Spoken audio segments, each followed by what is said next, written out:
Teka-teki hilangnya seorang dokter di Bogor, Jawa Barat yang sempat viral di media sosial akhirnya terjawab.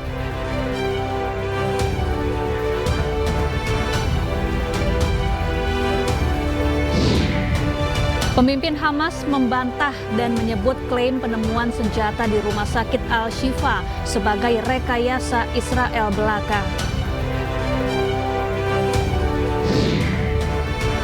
Kementerian Agama mengusulkan kenaikan biaya haji sebesar 105 juta rupiah pada tahun 2024.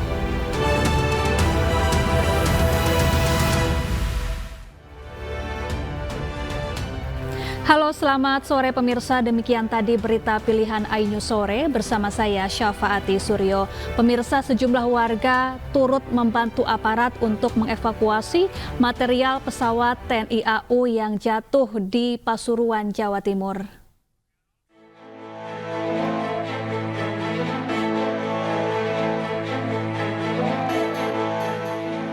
Sebanyak 60 warga turut membantu evakuasi dan mencari material penting di dua pesawat Super Tucano yang jatuh masing-masing di Desa Keduwung, Kecamatan Puspo, dan Desa Wonorejo, Kecamatan Lumbang, Kabupaten Pasuruan, Jawa Timur, pada Sabtu siang. Warga nampak antusias untuk terlibat dalam proses evakuasi ini. Warga meminjamkan alat untuk memotong seperti gerinda, di mana warga juga turut membantu aparat dengan sepeda motor untuk menunjukkan akses lokasi penanjakan Gunung Bromo di Desa Wonokitri, Tosari, Jawa Timur, bahkan menyiapkan penginapan darurat. Nginep atau gimana? Nginep terus ya? Nginep di sini.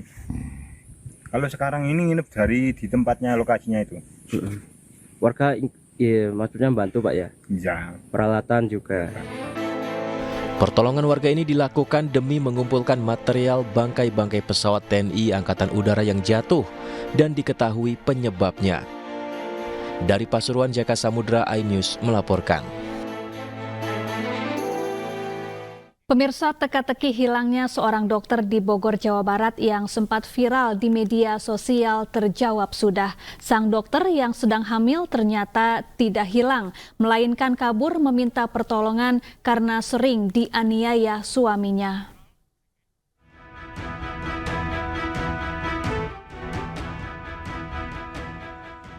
Polisi menangkap WS, seorang pria paruh baya asal Cibinong, Bogor, karena membuat berita bohong dan melakukan tindakan kekerasan dalam rumah tangga pada istrinya yang merupakan seorang dokter.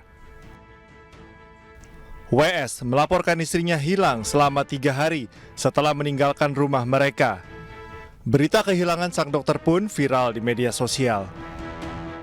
Usai menerima laporan, polisi pun memeriksa sejumlah saksi dan menemukan fakta bahwa Dr. Kori meninggalkan rumah karena mendapat kekerasan dari suaminya.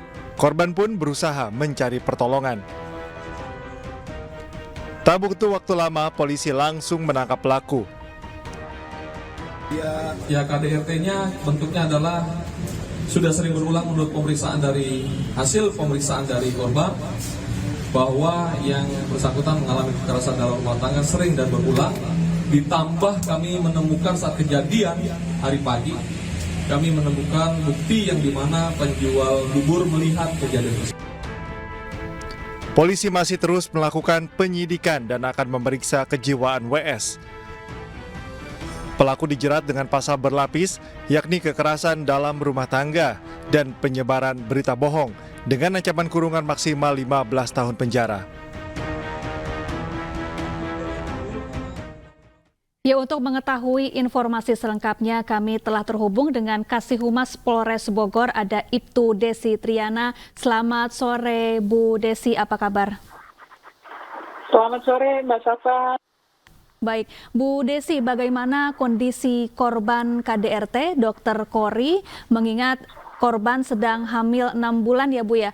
Bagaimana kondisinya? Apakah juga terdapat luka yang ditemukan di tubuh korban? Ya Mbak, sedikit saya jelaskan bahwa memang keadaan Dr. Kori saat ini masih tetap dalam pendampingan P2TP 2K Kabupaten Bogor dan pihak dokter rumah sakit. Baik, tapi artinya Dokter Kori sudah, dalam kondisi sehat ya, Bu Desi? Ya, sudah sehat karena sudah bertemu dengan anaknya dan ibunya di rumah.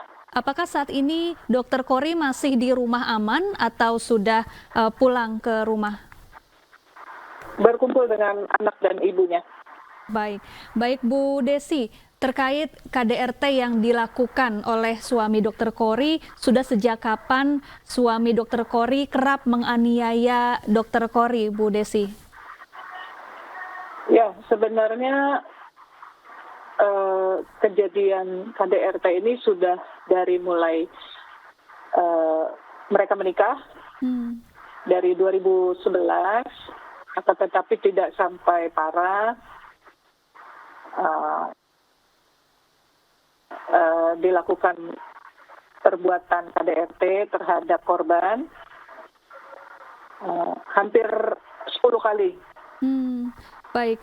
Apa biasanya yang menjadi pemicu suami korban melakukan tindakan KDRT ini, Bu Desi? Kalau untuk pemicunya, karena mungkin ini suaminya sudah tidak bekerja kayaknya, Mbak ya. Baik. Jadi mungkin emosionalnya di rumah tidak stabil, jadi lari kepada keluarga. Baik, di rumah pelaku dan korban ini, pelaku dan korban tinggal bersama siapa saja, Bu Desi? Sama anaknya. Baik, dengan anak-anaknya ya? Tidak ada anggota keluarga lain? Ada ibunya. Baik, apakah anggota keluarga dari pelaku atau korban maupun tetangga mereka pernah ikut membantu atau bahkan melaporkan tindakan KDRT ini kepada polisi sebelumnya? Belum pernah dilaporkan, Mbak. Baik. Kalau mendengar, iya. Oke, kemudian Bu Desi, saat beberapa hari yang lalu ini suami korban sempat menyampaikan informasi kehilangan istrinya, Dokter Kori, yang viral di media sosial. Apakah ini memang sengaja dilakukan untuk mengaburkan tindakannya selama ini? Artinya suaminya tahu bahwa istrinya memang sengaja kabur dari rumah atau seperti apa, Bu Desi? Iya, jadi menutupi aibnya, dia membuat alibi. Jadi menggunakan akun dari korban. Baik. Lalu untuk kondisi kejiwaan atau psikis pelaku ini apakah sudah diperiksa, Bu Desi? Ya, proses tindak lanjut sambil berjalan, Mbak. Karena ini masih dalam penyidikan dan pendalaman pihak Satreskrim Polres Bogor. Baik, lalu apa jerat hukum yang bisa dikenakan kepada pelaku atas perbuatannya? Ya, karena ini kekerasan fisik dalam rumah tangga, yaitu KDRT, sebagai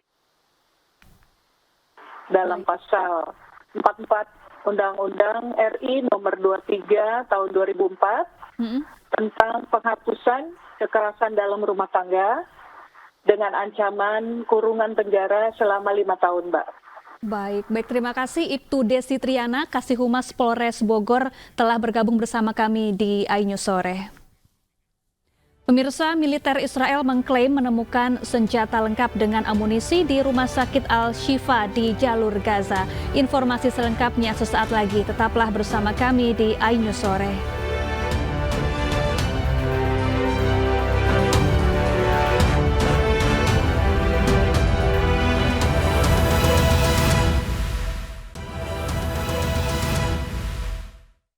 Saya akui saya salah. Saya hilaf atas perbuatan saya yang sudah melakukan kata-kata kasar kepada institusi Polri.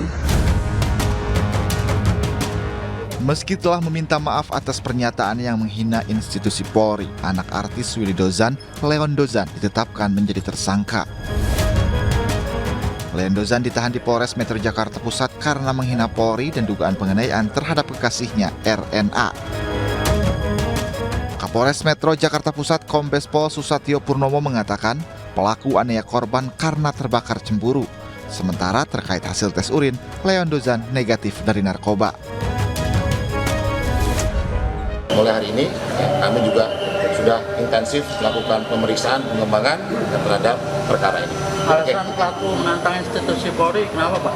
Ya, di bawah faktor emosi, di bawah faktor karena yang bersangkutan cemburu dan sebagainya, karena si korban ingin melaporkan kepada polisi, kemudian tersangka menantang untuk korban melapor pada polisi dengan semua umpatan-umpatan kepada institusi Polri. Sebelumnya, video dugaan penganiayaan yang dilakukan oleh anak aktor Willy viral di media sosial. Dalam video ini terduga pelaku menganiaya pacarnya dan menghina institusi Polri. Kekasih korban yang tak terima kemudian melaporkan perbuatan Leon Dozan ke Polda Metro Jaya 8 November lalu. Atas perbuatannya itu, Leon Dozan terancam hukuman maksimal 5 tahun penjara.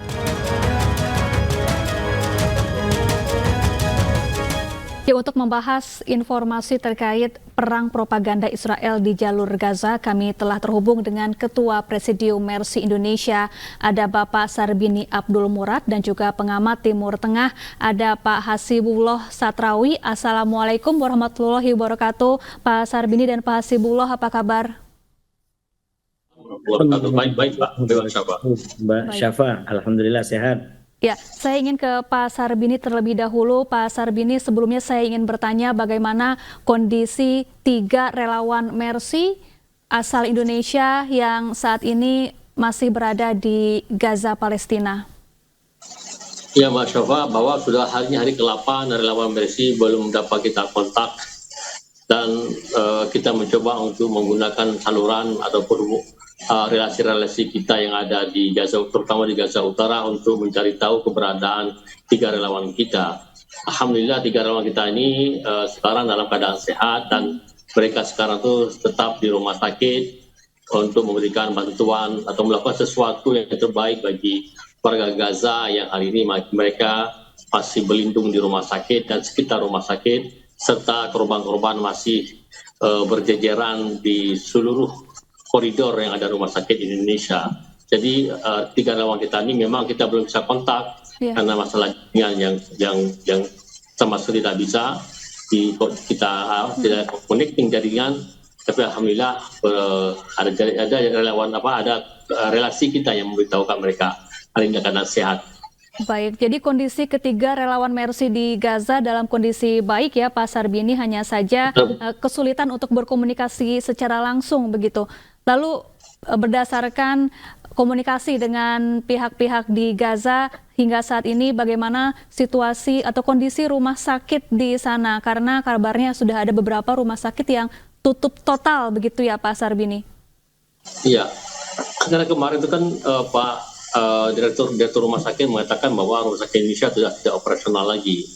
Jadi memang hari ini rumah sakit kita ini masih menerima pasien-pasien, tapi para dokter tidak bisa melakukan sesuatu untuk bisa membantu mereka. Jadi beliau mengatakan bahwa kita telah tidak operasional lagi, ini bentuk daripada keputusasaan ya, bahwa mereka tidak bisa melakukan sesuatu, tapi korban terus berdatangan ke rumah sakit, tapi para dokter dengan ketidaksediaan obat-obatan serta instrumen-instrumen medis lain sehingga tidak bisa melayani sesuatu yang untuk menolong jiwa mereka. Makanya bahasanya tutup operasional rumah sakit, tapi harus dipahami para pendengar sekalian bahwa arti tutupnya bukan rumah sakitnya yang ditutup ya, tidak menerima pasien, bukan itu maksudnya. Tetap pasien sampai dengan hari masih berdatangan ke rumah sakit Indonesia karena memang nggak ada pilihan lain. Di utara memang nggak ada pilihan lain, cuma satu-satunya rumah sakit yang ada walaupun lumpuh yaitu rumah sakit di Indonesia. Jadi mereka itu datang dibawa ke sana cuma untuk ditaruh di situ tanpa bisa dilakukan yang maksimal oleh para nakes. Mereka itu Mas Syafa. Baik, jadi hingga kini masih terjadi krisis obat-obatan dan juga bantuan makanan serta bahan-bahan pokok kebutuhan para korban di sana ya Pak Sarbini. Kemudian Pak Hasibullah, hingga kini Israel terus melancarkan serangan propaganda untuk mengaburkan kekejamannya di jalur Gaza, Palestina. Kalau menurut pengamatan Anda, apa saja propaganda Israel yang bisa kemudian dibantah?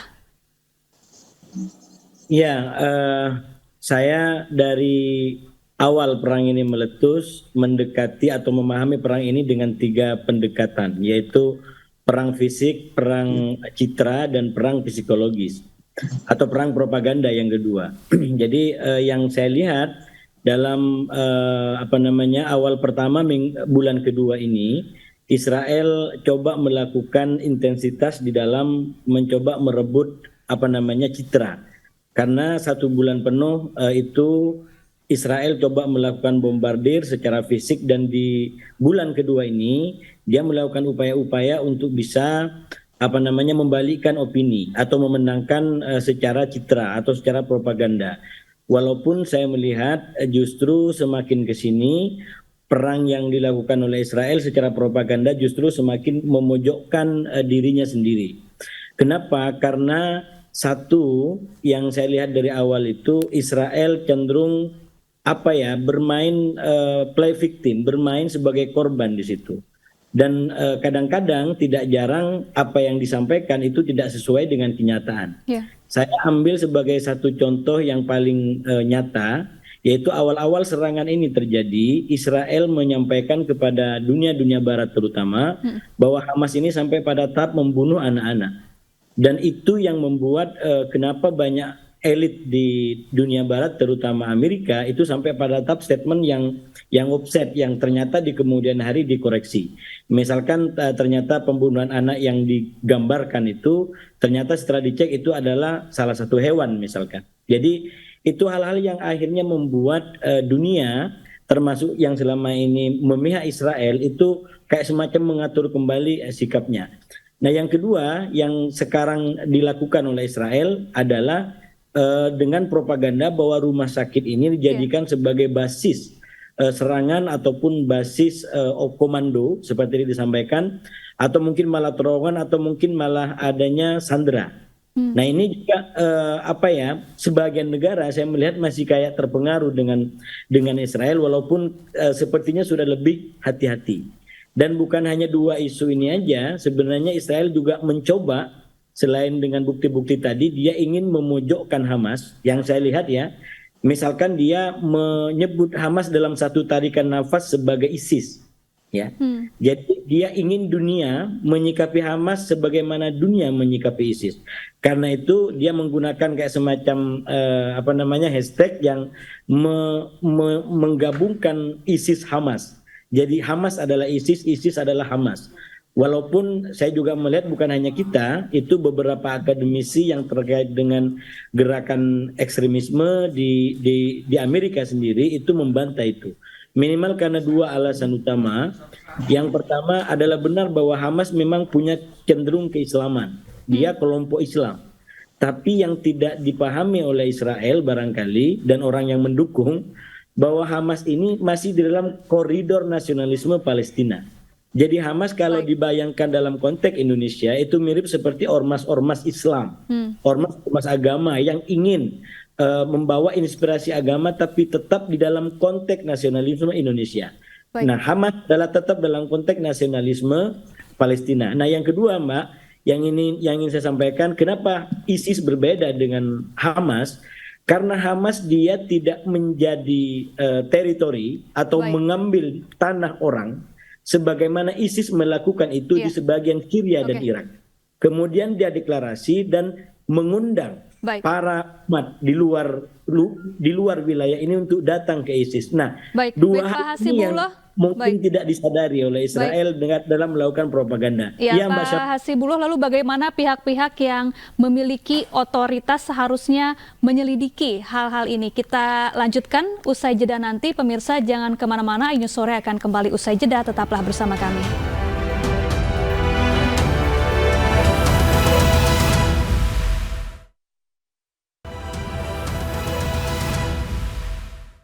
Ya, pemirsa, kita lanjutkan kembali dialog kita terkait perang propaganda Israel di jalur Gaza, dan masih bersama kami ada Pak Sarbini Abdul Murad, Ketua Presidium Mercy Indonesia, dan juga pengamat Timur Tengah ada Pak Hasibullah Satrawi. Saya ingin ke Pak Sarbini. Pak Sarbini, Israel menyerang rumah sakit, kemudian mengintimidasi para tenaga kesehatan dan juga menuduh rumah sakit sebagai markas dari Hamas. Seperti apa sebetulnya pola-pola serangan Israel di rumah sakit yang ada di Gaza dan juga di permukiman warga sipil di sana? Ya Mas Syafa, saya nggak habis pikir ya apa yang ada di kepalanya si Israel ini. Artinya rumah sakit yang semestinya itu menjadi tempat yang netral, tempat yang dilindungi oleh Konvensi Jenewa, ini jadi tertuduh pada hari ini. Dan untuk kita ketahui bersama, Mbak, ini bukan cuma rumah sakit Ashifa yang mengalami tuduhan seperti itu. Rumah sakit Indonesia pun mendapat tuduhan seperti itu. Jadi dari IDF telah membuat narasi bahwa di bawah rumah sakit Indonesia ini ada bunker dan ada markas Hamas. Artinya apa? Artinya tuduhan rumah sakit Indonesia sama tuduhan rumah sakit Ashifa sama aja. Persoalannya Ashifa itu keduluan tentara Israel masuk. Nah, di rumah sakit Indonesia ini arahnya pun ke sana nih, Mbak, karena memang tentara Israel bertahan di Beit Hanum sama Beit Aliyah di rumah sakit Indonesia itu jarak sekitar 3-4 kilometer. Jadi peluang tentara Israel juga masuk ke rumah sakit Indonesia dan membuat tuduhan yang sama ini sangat besar peluangnya. Nah, oleh sebab itu saya pikir bahwa WHO sebagai institusi kesehatan dunia itu harus tegas dan harus melakukan lobby secara intensif terhadap negara-negara yang punya power yang bisa menekan Israel, apakah Amerika atau Uni Eropa, dan itu belum dilakukan sekarang. Jadi sepertinya ini WHO khususnya itu hanya bisa murka dan marah, tapi tidak ada melakukan upaya-upaya lebih dari itu, dan itu sebenarnya bisa ada ruang untuk dia lakukan sebenarnya itu. Nah, ini yang membuat kita semua miris melihat bahwa rumah sakit dapat tuduhan seperti itu. Dan memang sebagian kita paham bahwa tuduhan-tuduhan ini adalah tuduhan-tuduhan yang memang dibuat-buat. Itu sudah terbukti sejak awal. Tapi kan bagi Israel ini penting tuduhan ya, untuk legitimasi dia melakukan aksi-aksi yang lebih dari itu. Nah, maka pada hari ini, Mbak, itu rumah sakit Indonesia, walaupun kita tidak bisa komunikasi sama 3 relawan kita, tapi hampir setiap saat itu mendapat teror dari Israel. Itu serangan-serangan, pemboman itu di sekitar rumah sakit terus berlanjut sampai dengan hari ini. Yang satu tujuan agar hengkang dikosongkan rumah sakit, sebagaimana Israel minta mengkosongkan rumah sakit Ashifa. Nah, sehingga Israel masuk dan membuat tuduhan, meletakkan senjata dan sebagainya, dan membuat tuduhan bahwa benar di rumah sakit Indonesia ada hal yang dituduhkan oleh Israel. Ini arahnya udah ke sana, Pak. Baik, tapi Pak Hasibullah, Israel juga kembali menolak resolusi DKPBB. Lantas upaya apa lagi yang bisa dilakukan untuk menghentikan serangan Israel, dan adakah sanksi lain yang bisa dijatuhkan terhadap Israel? Iya, saya melihat masyarakat dunia semakin ke sini semakin mengetahui ya tentang kebrutalan yang dilakukan oleh Israel, dan tentu hal-hal itu menyakiti dan melanggar nilai-nilai universal yang menjadi pedoman kita semua. Nah, oleh karena itu menurut saya para pihak harus semakin keras ya melakukan sebuah tekanan kepada Israel, walaupun Israel itu kalau dalam hubungannya dengan Amerika, misalkan saya selalu kasih perumpamaan dia ibarat anak nakal. Anak nakal itu adalah anak yang kalau kemauannya dituruti dia begitu senang, dan itulah sikap Israel ketika di awal-awal serangan 7 Oktober itu diberikan hak tanpa batas oleh Amerika. Jadi dia begitu senang gitu. Tapi begitu mau diatur, dia tidak mau diatur, dan inilah yang terjadi belakangan gitu. Saya melihat sudah mulai ada beberapa yang tidak kompak, atau sudah mulai ada syarat yang diberikan oleh Amerika terutama kepada Israel. Yang pertama misalkan yang terbaru itu Amerika sudah memaksa untuk diizinkannya 2 truk per hari di perbatasan Rafah ke Gaza, terutama berkaitan dengan BBM. Kalau Israel maunya itu tetap diblokade total. Bahkan sikap Amerika terbaru itu semakin membuat Netanyahu sebagai Perdana Menteri itu makin dikucilkan gitu. Karena kelompok-kelompok di Israel yang ingin Gaza ini bukan hanya di bumi hangus tapi juga dikeringkan dalam segala macam arti, termasuk kebutuhan asasi setiap hari, itu ingin terus dilanjutkan. Kenapa mereka berpikir itu? karena sampai di hari kesekian, 40 hari kesekian ini, ternyata Hamas nggak berhasil dilumpuhkan. Jadi ini lagi-lagi hanya untuk mengejar Hamas yang tidak berhasil dilumpuhkan sampai sejauh ini. Baik. Elit Israel, terutama Netanyahu, itu sampai mengorbankan puluhan ribu orang. Jadi ini terang menurut saya sebuah berpikir yang harus dikoreksi oleh dunia. Dia tidak boleh mengatasnamakan dunia, dan dunia harus bersikeras atas itu, karena perilaku Israel menginjak nilai-nilai kemanusiaan, menginjak tatanan dunia, dan tentu dunia tidak boleh diam atas semua itu. Baik Pak Sarbini, jadi artinya saat ini seluruh relawan, tenaga kesehatan dan juga warga Gaza dievakuasi dan tinggal di rumah sakit dan juga di beberapa tempat pengungsian ya Pak Sarbini. Jadi artinya apakah masih ada tempat yang cukup aman di sana untuk berlindung? Benar Mbak, memang sekarang rumah sakit kita ini menjadi tempat perlindungan daripada warga Gaza. Mereka mendekat tenda-tenda di sekitar rumah sakit. Kemudian di dalam rumah sakit pun mereka juga menjadi perlindungan, sampai koridor-koridor, sampai dengan lantai 4 itu penuh dengan warga, sampai di tengah-tengah rumah sakit juga itu penuh dengan warga. Dan kita perhati juga sekarang dalam musim dingin, kemudian kemarin hujan itu tenda-tenda pada basah ya. Jadi nanti akan timbul bencana baru lagi nanti itu kalau ini tidak cepat selesai, Mbak. Bukan hanya korban luka, tapi juga akan untuk penyakit-penyakit yang lain, dan itu kita nggak bisa bayangkan dengan kondisi hari. Baik, terima kasih Pak Sarbini Abdul Murad, Ketua Presidium Mercy Indonesia, dan juga Pak Hasibullah Satrawi, pengamat Timur Tengah. Kita doakan semoga segala kekacauan yang terjadi atau serangan Israel di Gaza bisa segera berhenti dan warga Gaza Palestina bisa kembali hidup dalam damai. Pemirsa, Majelis Ulama Indonesia mengeluarkan fatwa haram membeli produk dari produsen yang mendukung agresi Israel. Hal itu diatur dalam fatwa nomor 83 tahun 2003 tentang hukum dukungan terhadap perjuangan Palestina dalam menghadapi agresi Israel.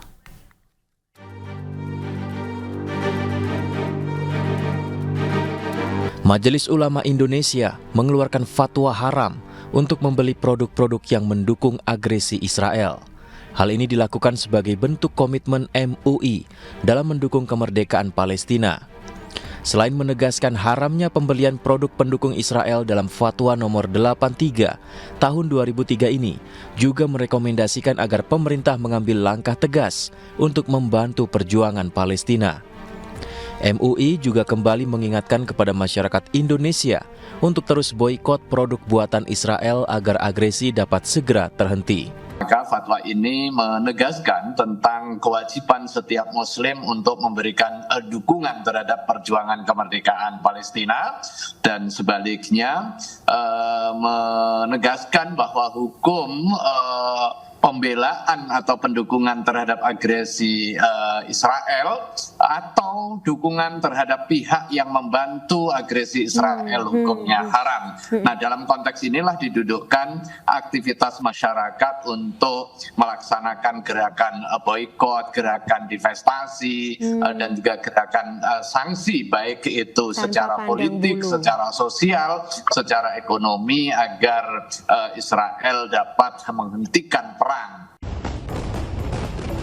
Fatwa haram MUI terhadap produk-produk buatan Israel diharapkan bisa melemahkan ekonomi Israel hingga akhirnya menghentikan agresi dan mewujudkan kemerdekaan Palestina. Kementerian Agama mengusulkan biaya haji sebesar 105 juta rupiah pada tahun 2024. Informasinya usai jeda, tetaplah bersama kami.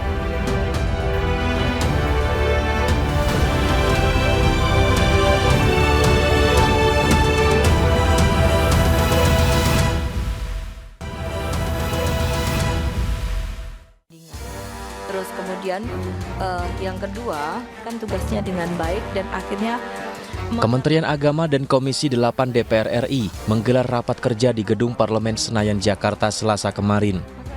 Dalam rapat tersebut, Kementerian Agama memberi usulan untuk menaikkan biaya penyelenggaraan ibadah haji atau BPIH tahun 1445 Hijriah sebesar 105 juta rupiah. Sementara rincian biaya yang dibebani ke jemaah masih dalam pembahasan oleh Panitia Kerja BPIH. Tahun 1445 Hijriah atau 2024 Masehi, pemerintah mengusulkan rata-rata BPIH per jamaah sebesar Rp105.095.032,34. Sebelumnya kesepakatan biaya pada tahun 2023 sejumlah Rp90 juta. Kesepakatan juga mencakup rincian biaya yang dibayar jemaah rata-rata sebesar Rp49.800.000 atau sekitar 55,3%. Sementara yang bersumber dari nilai manfaat rata-rata sebesar Rp40 juta, setara dengan 44,7%. Ya, Kementerian Agama mengusulkan kenaikan biaya haji sebesar Rp105 juta pada tahun 2024. Untuk membahas informasi selengkapnya, kami telah terhubung dengan Wakil Ketua Komisi 8 DPR RI, ada Pak Aceh Hasan Syazili. Selamat malam Pak Aceh, apa kabar? Selamat malam, Assalamualaikum warahmatullahi wabarakatuh. Kabar baik. Ada juga Ketua Umum DPP Asosiasi Muslim Penyelenggara Haji dan Umroh RI atau AMFURI, ada Pak Firman M. Nur. Selamat malam Pak Firman. Selamat malam, Assalamualaikum warahmatullahi wabarakatuh. Waalaikumsalam warahmatullahi wabarakatuh. Saya ingin ke Pak Aceh terlebih dahulu. Pak Aceh, hingga saat ini sudah sejauh mana pembahasan rencana kenaikan biaya haji antara DPR bersama pemerintah? Iya, kami minggu ini telah menerima usulan dari Kementerian Agama Republik Indonesia, baik dalam rapat kerja yang disampaikan oleh Menteri Agama Gus Yakut dan Dirjen PHU atau Penyelenggaraan Haji dan Umroh, yang mengusulkan biaya haji tahun ini atau tahun depan sebesar Rp105 juta per jamaah, biaya keseluruhan ya. Jadi yang perlu saya titik tekankan itu biaya keseluruhan. Nah, memang biaya Rp105 juta per jamaah ini jauh lebih tinggi dibandingkan dengan tahun sebelumnya, yang setelah kami melakukan pembahasan dengan Menteri Agama dan pihak pemerintah dapat ditekan menjadi 90 juta. Ya. Nah, sekarang kita telah melakukan rapat secara maraton dengan pihak-pihak yang terkait dalam proses pembahasan berapa biaya yang harus ditanggung oleh jamaah dan berapa biaya yang nanti akan didapatkan dari nilai manfaat. Nah, saya ingin menyampaikan bahwa bagi kami prinsipnya kenaikan memang tak terhindarkan. Tapi yang paling penting adalah kenaikan tersebut tidak dilakukan secara tidak rasional, ya, tidak objektif. Ya, kalaupun juga terjadi kenaikan, tentu kita lihat pada titik apa kenaikan itu harus dilakukan. Misalnya angka 105 juta tersebut, ya, angka tertingginya itu adalah komponen pembiayaan transportasi udara. Di dalam transportasi udara diusulkan oleh pemerintah sebesar 36 juta.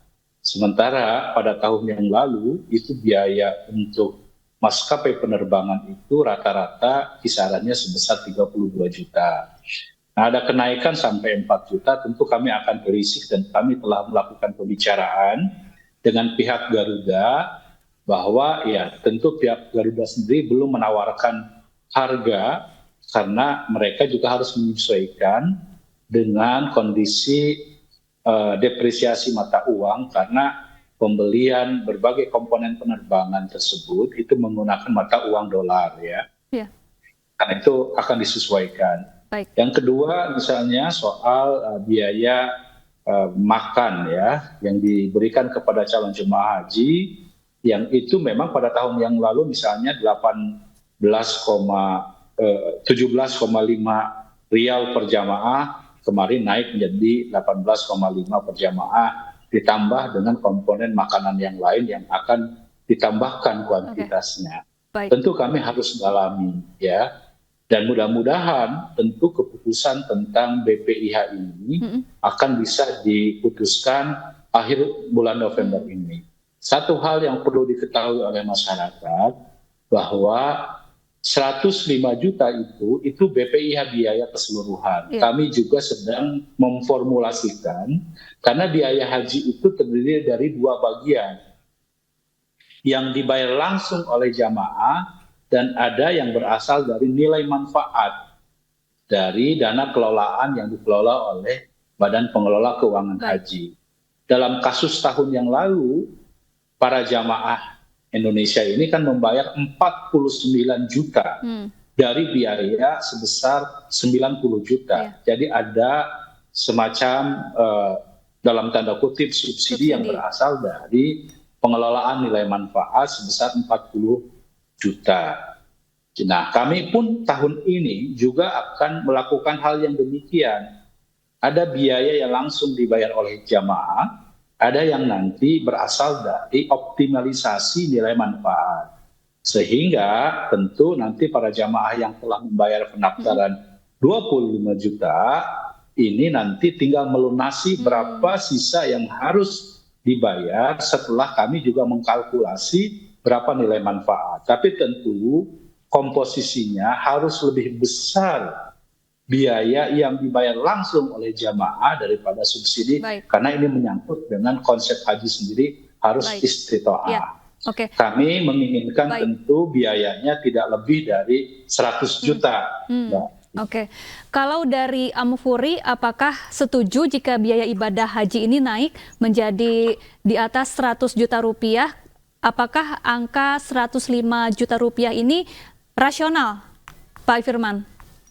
Ya, pertama adalah Kementerian Agama sebagai pelaksana perjalanan ibadah haji reguler tentu punya kewajiban memberi edukasi yang baik kepada masyarakat berapa harga real daripada sebuah perjalanan ibadah haji. Ini yang penting. Jadi kemarin usulan 105 juta itu adalah biaya real yang akan dikeluarkan oleh bagi setiap jamaah ketika menunaikan ibadah haji. Nah, ketika disampaikan kepada Komisi 8 sebagai disampaikan oleh di Pak Aceh tadi, tentu Komisi 8 dengan panjanya akan mengkaji setiap detail dari komponen biaya tersebut, apakah bisa masih diturunkan sehingga tidak membebani biaya yang lebih harus dibayar oleh jamaah. Namun kami melihat bahwasannya saat ini, Mbak, memang mau tidak mau, memang kita semuanya sudah tahu bahwa kondisi kurs mata uang rupiah saat ini jatuh cukup signifikan dari mata uang dolar. Jadi patokan dolar pun berbeda dengan tahun lalu, yang tahun lalu hanya 15.150, tahun ini diusulkan oleh Kementerian Agama, patokan dolarnya menjadi 16.000. Itu saja selisihnya sudah sekitar 5%. Nah, kalau kita bandingkan dari usulan tahun lalu 2023 dengan tahun 2024 ini, selisihnya sebesar 6 juta saja, Mbak, usulan harga. Tahun lalu pertama kali pemerintah mengusulkan adalah 99 juta. Ya, tahun ini 105 juta. Tahun lalu dengan 99 juta tadi disampaikan oleh Pak Aceh, dapat disepakati di angka 90 juta. Kami melihat bahwasannya ini penting sebagai membangun edukasi yang baik kepada masyarakat bahwa biaya haji itu cukup tinggi. Dan inilah tugas Komisi 8 dengan panja biaya hajinya dan Kemenak untuk menjadi garis tengah berapa biaya yang pantas untuk bisa menjamin standar pelayanan lebih baik daripada tahun lalu dan lebih nyaman. Pak Aceh, setelah angka satu lagi, Pak, sebelum ke ini, yang penting yang kedua adalah komponennya nanti, karena ini juga disebutkan oleh Bang Aceh, bahwasanya ada unsur biaya komponen yang dibayar sendiri dan ada biaya yang dibayar melalui dana optimalisasi. Nah, Ampuri mengusulkan, Bang Aceh, agar persentasenya tidak berubah, Bang Aceh. Berapa standar harganya, persentase komponen tersebut jangan dulu berubah. Cukup sebagaimana tahun lalu, 55% biaya mandiri dari masyarakat, 45% dari unsur biaya dari optimalisasi. Saya kira itu akan menunjuk arif dan cukup kita memberi kepastian agar ada kemampuan kita untuk memenuhi kuota itu semuanya. Baik, ada tanggapan Pak Aceh terkait usulan dari Amfuri mengenai proporsional pembayaran biaya ibadah haji? Saya kira ini akan jadi pertimbangan utama kami ya, karena kalau pembiayaan haji itu lebih besar dan optimalisasinya tentu ini tidak fair ya, karena kita tidak ingin bahwa kuota nilai manfaat yang seharusnya digunakan untuk jamaah tahun depan bisa ketarik untuk tahun ini. Itu yang saya kira tidak boleh. Dan ini adalah bagian dari cara bagaimana kita menempatkan nilai manfaat secara fair, adil, dan proporsional. Nah, karena itu tentu kami sangat memikirkan tentang bagaimana memastikan setoran jamaahnya yang ditanggung oleh jamaahnya atau dikenal dengan BIP itu harus jauh lebih besar dibandingkan dengan nilai manfaat tersebut. Tentu kami harus lihat seberapa besar sekarang dana yang didapatkan selama tahun berjalan dari dana nilai manfaat yang dikelola oleh BPK tersebut. Mudah-mudahan ya proporsi yang disampaikan oleh Pak Firman tadi sebanyak 55% dibayar langsung oleh jamaah dan 45% berasal dari manfaat tentu bisa kami penuhi. Nah, bahkan kami menginginkan sebetulnya proporsinya bisa 60-40 Pak Firman. Namun kita lihat dulu ya seberapa besar hasil dari penerisikan dan efisiensi yang kita lakukan dari 105 juta tersebut gitu Mbak. Baik, terima kasih Pak Aceh Hasan Syazili, Wakil Ketua Komisi 8 DPR RI, dan juga Pak Firman M. Nur, Ketua Umum DPP Amfuri, telah bergabung bersama kami di iNews Sore. Pemirsa, calon Presiden Partai Perindo Ganjar Pranowo hadiri kegiatan deklarasi dukungan dari tim pemenangan daerah di Yogyakarta. Informasinya usai jeda, tetaplah bersama kami.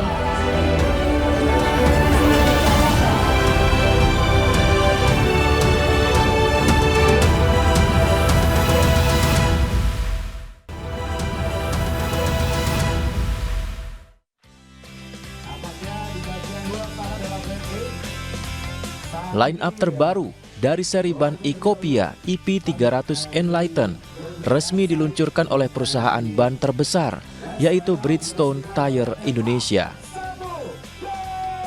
Bridgestone sebagai salah satu produsen ban global berkomitmen untuk berinovasi menciptakan produk yang ramah lingkungan.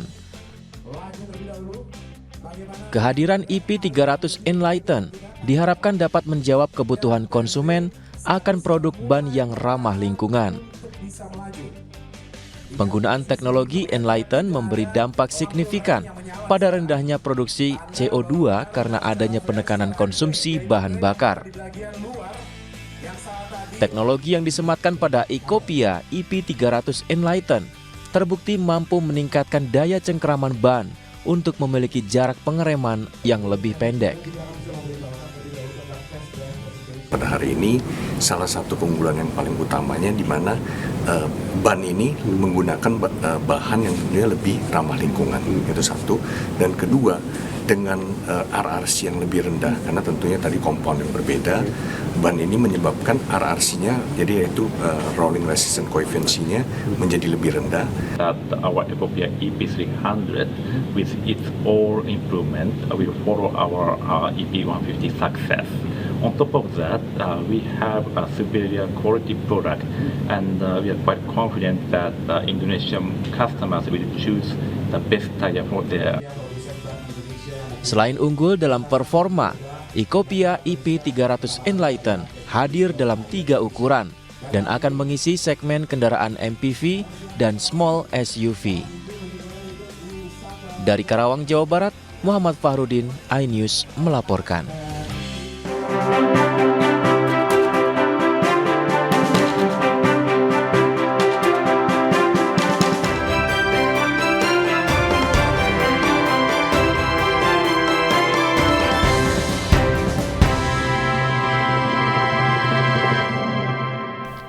Pemirsa, calon Presiden Partai Perindo Ganjar Pranowo menghadiri kegiatan deklarasi dukungan dari tim pemenangan daerah di Yogyakarta. Ganjar Pranowo berkomitmen menghadirkan pemerintah yang bersih dan memberikan lebih banyak lapangan pekerjaan untuk rakyat.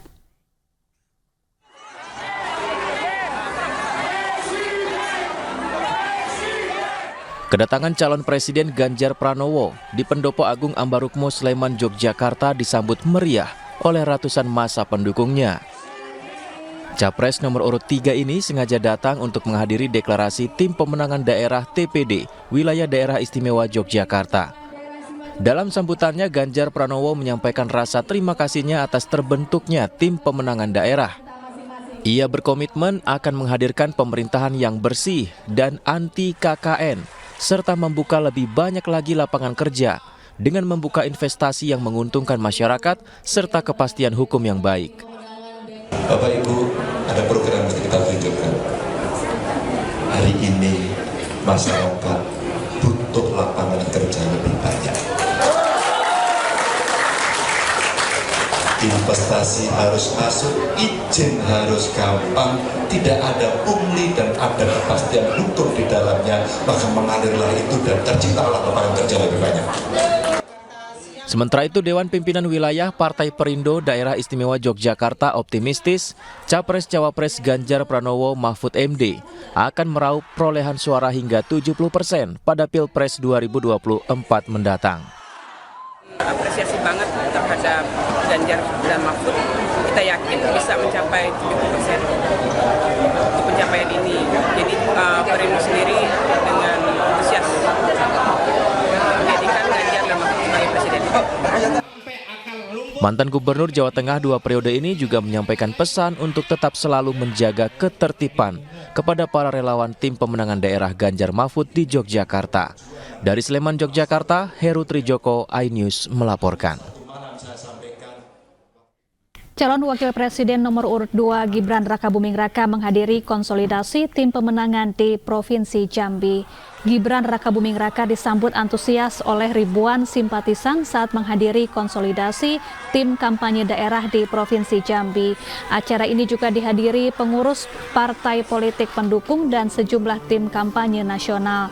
Gibran mengajak agar para simpatisan tidak percaya isu hoaks dan tetap fokus konsolidasi untuk kemenangan Prabowo Gibran. Gibran berjanji jika terpilih menjadi wakil presiden akan melanjutkan pembangunan infrastruktur di Jambi seperti jalan tol Sumatera yang saat ini proses pengerjaannya sedang berlangsung.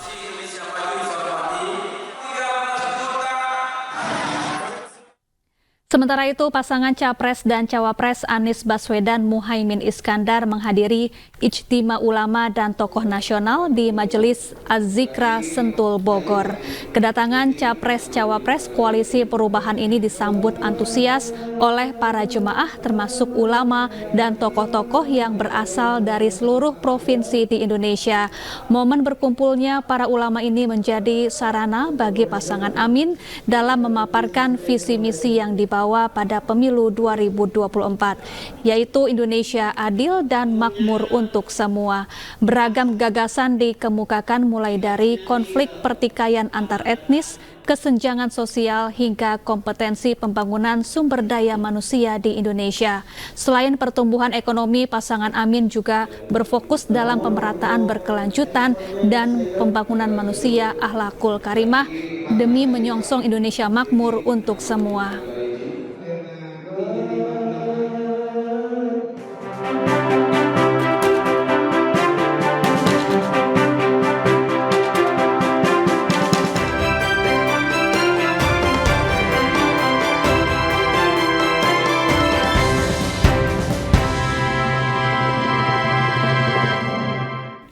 Pemirsa iNews Sore segera kembali usai jeda, tetaplah bersama kami.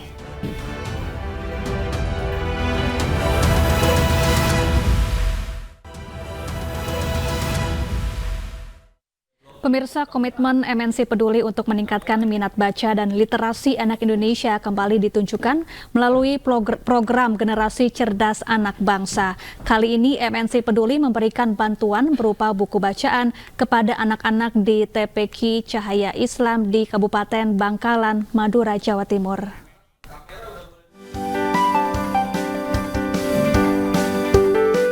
Kehadiran TPQ Cahaya Islam di Kelurahan Bancaran Kabupaten Bangkalan, Madura memberikan dampak positif bagi masyarakat. Didirikan melalui swadaya masyarakat, TPQ ini menjadi cahaya ilmu dan literasi bagi pendidikan kepada anak-anak sekitar. Menggunakan teknik belajar sambil bermain, anak-anak selalu antusias dan semangat dalam menimba ilmu. Di sini diajarkan untuk murojaah dan mengaji. Lalu di sini diajarkan untuk belajar sholat dan membaca dengan sopan santun, diajarkan untuk sopan. Mendukung kegiatan belajar dan minat baca anak-anak di TPQ Cahaya Islam, MNC Peduli melalui program Generasi Cerdas Anak Bangsa hadir memberikan bantuan beragam buku bacaan. Kami mengucapkan banyak-banyak terima kasih atas bantuan buku dari MNC Peduli.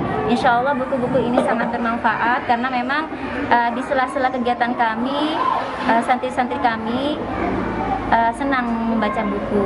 Program Generasi Cerdas Anak Bangsa tentunya ini diharapkan untuk meningkatkan literasi dan kecerdasan anak-anak di Indonesia dengan harapan kita bisa mencapai target Indonesia Emas di tahun 2045. Menyalurkan bantuan buku bacaan hingga ke berbagai daerah merupakan wujud konsistensi dan komitmen MNC Peduli dalam mencerdaskan anak bangsa. Dari Kabupaten Bangkalan, Jawa Timur, Taufik Syahrawi, iNews melaporkan. Pemirsa, usai sudah kebersamaan kita dalam iNews sore hari ini. Selanjutnya Anda bisa menyaksikan iNewsroom bersama rekan saya, Davi Pratama. Mewakili kerabat kerja yang bertugas, saya Syafaati Suryo pamit undur diri. Terima kasih dan sampai jumpa.